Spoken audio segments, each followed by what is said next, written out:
Olá, sejam bem-vindos a mais uma videoaula de Geografia, aqui com o professor Carlos Jorge, CJ. Este vídeo é especialmente para vocês, alunos das turmas de primeiro ano. Aproveitem este vídeo como uma oportunidade para aprender mais sobre esse conteúdo ou mesmo revisá-lo, para o caso dos alunos que têm acompanhado as aulas virtuais. Então, sem enrolação, vamos partir para o que interessa, vamos conhecer as geotecnologias, um conteúdo muito interessante desta ciência que é a geografia.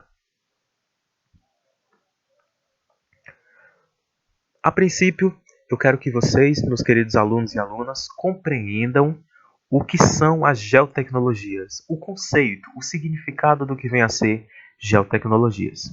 Atenção para o conceito. Geotecnologias é um conjunto de tecnologias, ou seja, de equipamentos, de aparelhos que são utilizados para coleta, processamento e análise de informações geográficas. Mas, CJ, que informações geográficas são estas que o conceito está se referindo? São imagens, informações da superfície do nosso planeta e dos seus elementos, tanto elementos naturais quanto elementos artificiais. E aqui, elementos artificiais, nós estamos nos referindo àqueles que são criados pelo ser humano.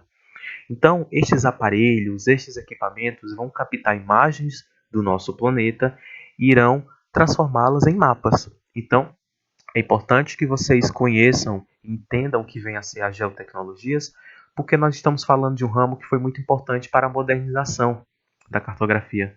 A cartografia de hoje não utiliza mais os mesmos métodos, as mesmas técnicas e os mesmos recursos que a cartografia utilizava há séculos ou mesmo milênios atrás. A cartografia hoje, para a produção de mapas, utiliza diversas tecnologias. Uma dessas tecnologias é o chamado sensoriamento remoto. Prestem atenção para vocês compreenderem o que é este sensoriamento remoto. Sensoriamento remoto é um conjunto de técnicas ou tecnologias que faz a captação ou coleta de imagens do nosso planeta.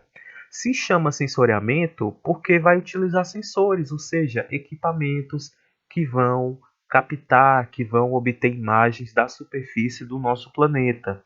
E se chama remoto porque estas imagens que estes sensores irão obter são captadas, são obtidas à distância, a muita distância, geralmente vários e vários quilômetros de distância da superfície terrestre, certo?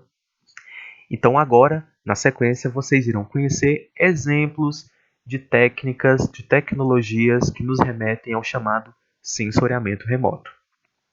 A primeira delas é a chamada aerofotogrametria.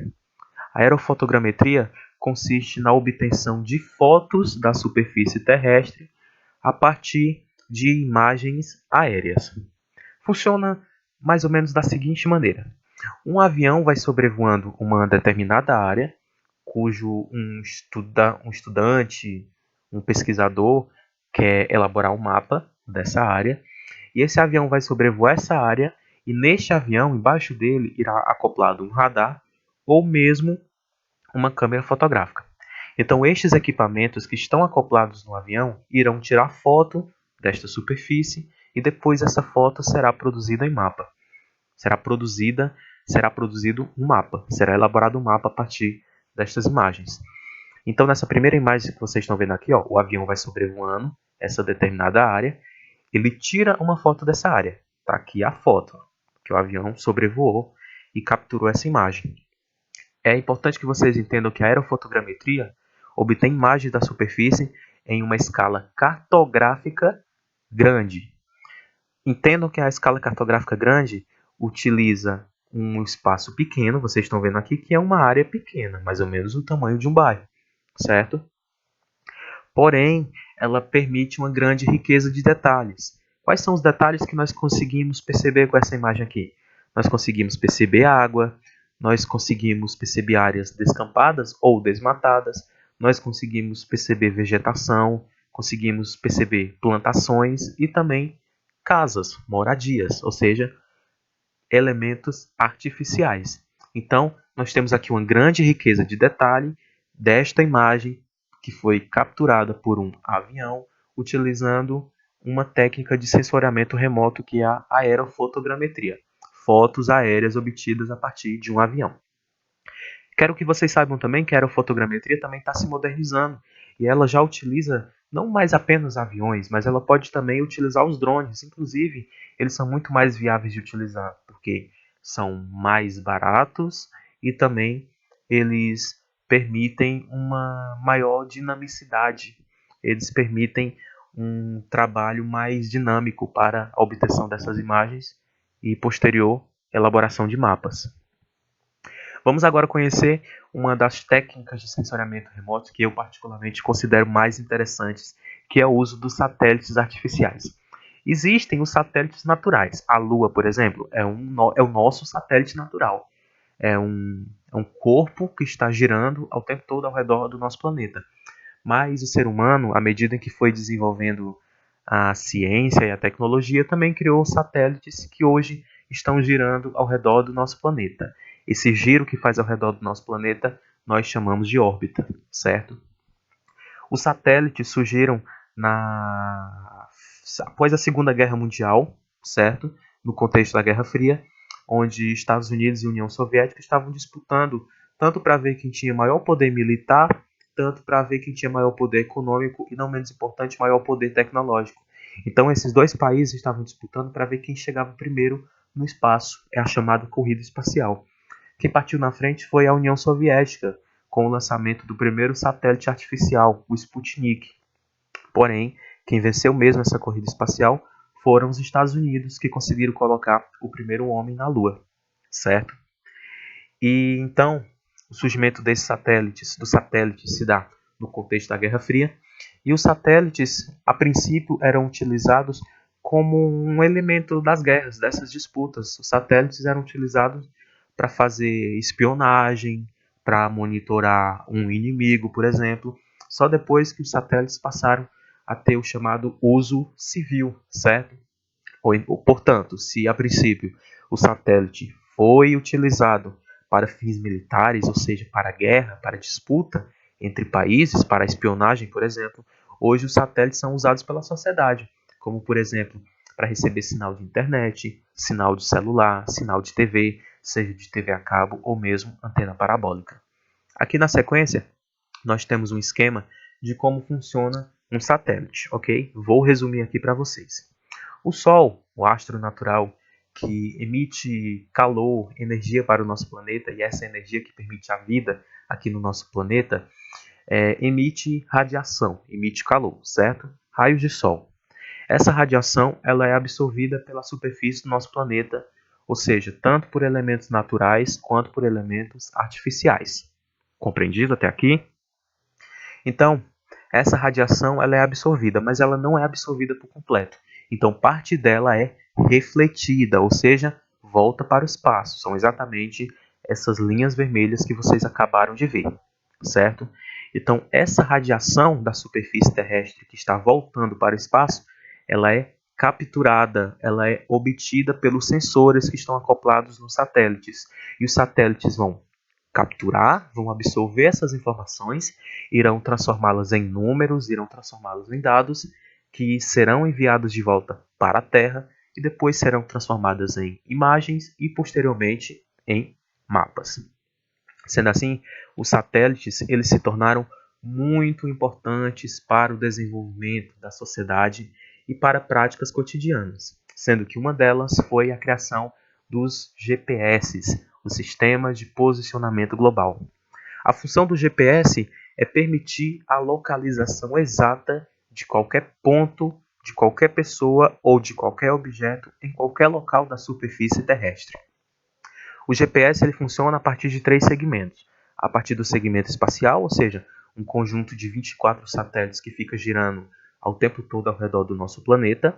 Esse satélite vai enviar estas informações para o segundo segmento, que é o segmento de controle, ou seja, uma estação de controle que fica aqui na Terra recebendo as informações desse satélite. E não serviria de nada um satélite obter essas informações se não pudesse ter uma utilidade. Então é aí que surge o terceiro segmento, que é o segmento do utilizador, ou seja, os aparelhos que irão receber as informações destes 24 satélites deste conjunto de satélites. Então, existe o aparelho GPS, que ele é utilizado para dar a localização exata de qualquer ponto, pessoa ou objeto na superfície. Uma empresa que faz, por exemplo, entrega de mercadorias, ela pode fazer o rastreamento dos seus veículos. Então, caso um dos seus caminhões, por exemplo, seja roubado, essa empresa vai conseguir rastrear esse veículo, vai saber localizar esse veículo utilizando o GPS, esses aparelhos, certo, que utilizam satélites, e o satélite vai dar a localização. Ou então, se você estiver se deslocando em um grande centro urbano, em uma grande cidade como São Paulo, por exemplo, e você não sabe com exatidão o caminho entre a sua origem até o seu destino, você pode utilizar o GPS, e o GPS vai lhe dar toda a rota, vai lhe dar toda uma orientação, vai mostrar o seu caminho. Então, GPS se tornaram muito úteis para a nossa sociedade, certo? E agora, recapitulando, para que serve o sensoriamento remoto? O sensoriamento remoto, gente, ele serve para a elaboração de mapas diversos, são chamados mapas temáticos, certo? Mas além disso, o sensoriamento remoto, e especificamente quando nós falamos dos satélites, eles servem, por exemplo, para monitorar o desmatamento e as queimadas na Amazônia, por exemplo, que é o caso deste segundo mapa que vocês estão visualizando. Serve também para realizar a previsão do tempo, certo? Aquela previsão do tempo que nós vemos no jornal. Então, a obtenção destas informações e o comportamento da nossa atmosfera é feita através de satélites que estão em órbita também no nosso planeta, certo? Além disso, se nós formos utilizar a aerofotogrametria, certo? Vai ser possível nós realizarmos planejamento agrícola, ou seja, o tamanho de uma plantação. É possível também observar a ocupação do solo, a modificação das paisagens, enfim.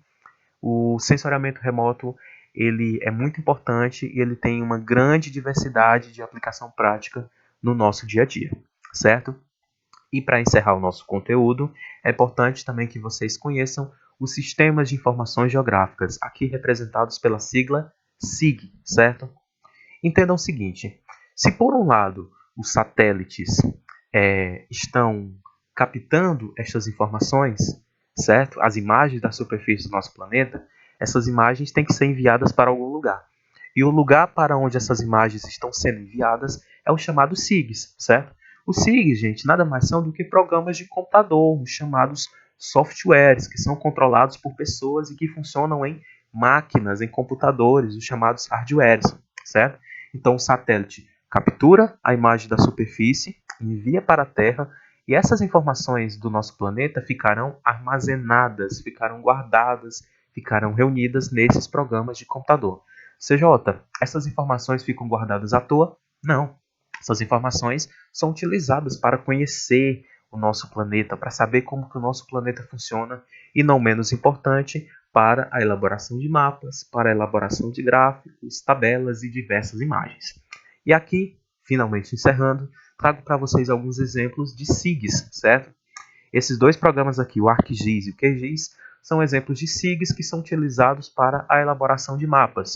Programas como Google Maps ou mesmo Google Earth, que mostram imagens da superfície do nosso planeta formando um mosaico, são exemplos de SIGs também, certo? Porque reúnem uma gama, uma imensa quantidade de informações sobre o nosso planeta. E até mesmo empresas como a Uber utilizam informações de SIGs, certo? Porque a Uber, nessa relação entre clientes, usuários e os seus funcionários, precisa utilizar o quê? Mapas, precisa utilizar GPS, precisa utilizar satélites. Então, utiliza também os SIGs, certo? Então, espero que tenham gostado dessa aula. Muito obrigado por assistir. Grande abraço para todos vocês e até a próxima.